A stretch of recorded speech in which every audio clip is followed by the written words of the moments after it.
Hi, I'm Abby Cody from Ripon High School, and this is how Alzheimer's affects the brain. This is the brain.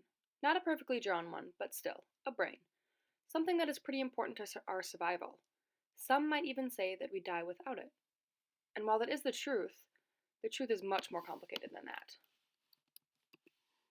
The human brain is basically a computer for our body. It tells us where to go, what to do, and keeps all of our involuntary actions in check, like breathing and even blinking.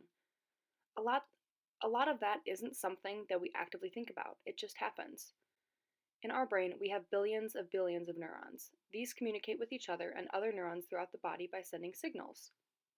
Neurons are able to do this with chemical and electrical signals, but there's one disease that stops this beautiful communication: Alzheimer's. It's the disease that renders the human brain useless, effectively destroying many other functions as the disease progresses. As we age, our brain shrinks in size. It's a healthy amount, but still. The amount of neurons, however, stays constant. With neurons, you get all these connections within the brain. Once Alzheimer's begins, these connections become broken and the fundamental purpose of neurons disappears rapidly. First, the neurons in the entorhinal cortex and the hippocampus start to fail. These are very important areas in the brain for memory. Next come specific areas in the cerebral cortex, where the areas responsible for language, reasoning, and social behavior are damaged. So, what actually happens in the brain for all these connections to be severed? Observing the brain after death of an Alzheimer's patient under a microscope is what gives us these clues. This is what the normal brain's neurons look like. In those affected by Alzheimer's, though, there are these proteins called beta amyloid proteins that build up around the neurons.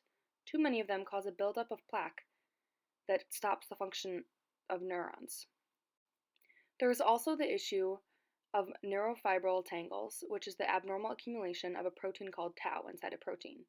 In a healthy neuron, these tau proteins help stabilize the microtubule structures which guide nutrients through the neuron. Alzheimer's causes these tau to detach from the microtubules and become tangled with each other, blocking the synaptic connections from taking place. Another important aspect of the brain are glial cells, which is a form of insulation for neurons. One type of glial cells, microglia, are supposed to act as a garbage disposal, clearing away unwanted waste in the brain. In Alzheimer's, these microglia are unable to do their job. Ultimately, Alzheimer's is a disease that severs the important connection between neurons as the disease progresses, leaving little functionality behind before the patient unfortunately perishes.